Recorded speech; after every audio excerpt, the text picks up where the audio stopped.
বিবৃতির পদসমূহ, অর্থাৎ যেটা তোমাদের বলবে কোশ্চেন পেপারে থাকবে, কিংবা যখন তোমরা তোমাদের টেক্সট বইটা পড়ছো তখন তার সামনে একদম প্রথমে যে বিবৃতিটা আছে সেই বিবৃতিটাকে ভালো করে তোমাদেরকে পড়তে হবে। উপপাদ্য, আবারও বলছি, উপপাদ্য কিন্তু মুখস্থর বিষয় নয়, অর্থাৎ বিবৃতির মধ্যে যে জিনিসটা বলেছে, বিবৃতির পদসমূহ ও তাদের ধর্মগুলো, এই জিনিসটা কিন্তু তোমাদের মাথায় রাখতে হবে।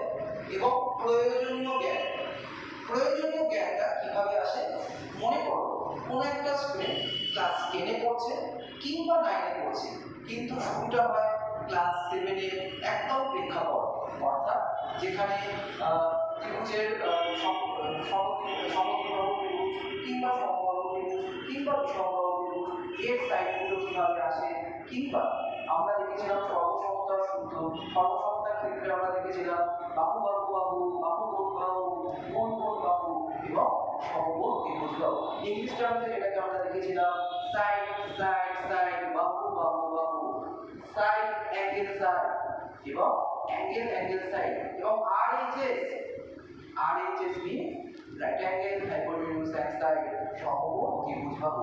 তো এইগুলো আমরা ভালো করে মনে রাখবো এবং তার পরবর্তীতে আসবো প্রদত্ত এবং প্রামাণ্যের চিহ্নিতকরণ, কি বলেছে, কিভাবে প্রামাণ্য করব এবং নিজে নিজে চেষ্টা করব এবং প্র্যাকটিস করব।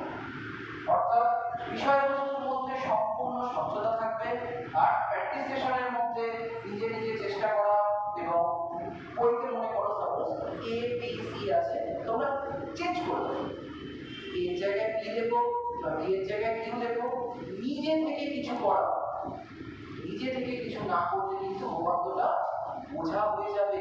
আর যদি নিজে থেকে কিছু করো তাহলে উপপাদ্যটা বোঝা হবে। অর্থাৎ বোঝা আর বোঝার মধ্যে কিন্তু পার্থক্যটা বুঝতে হবে। আমি তোমাদের বোঝাতে চাইছি এবং বোঝাতে যেন তোমরা না হও, বোঝা যাতে না হও, তার জন্য একটা ফার্স্ট টাইম প্রথমে উপপাদ্যর চিত্র।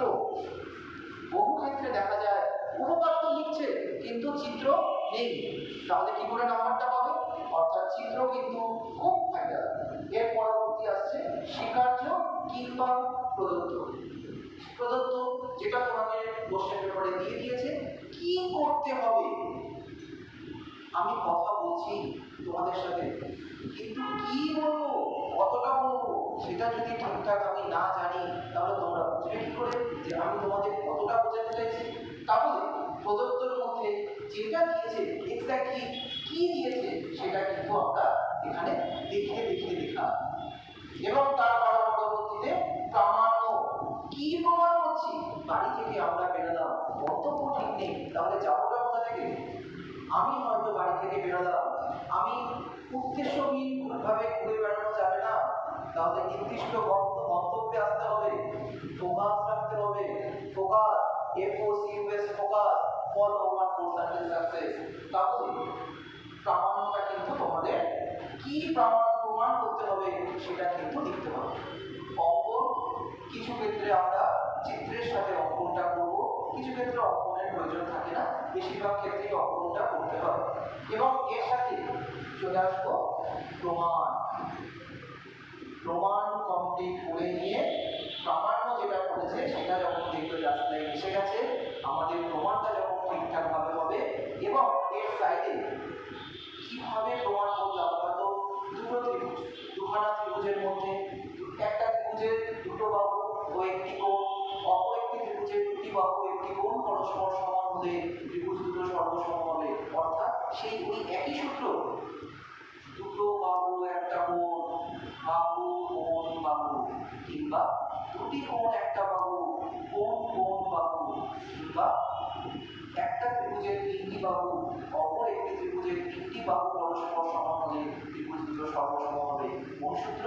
বাহু বাহু বাহু।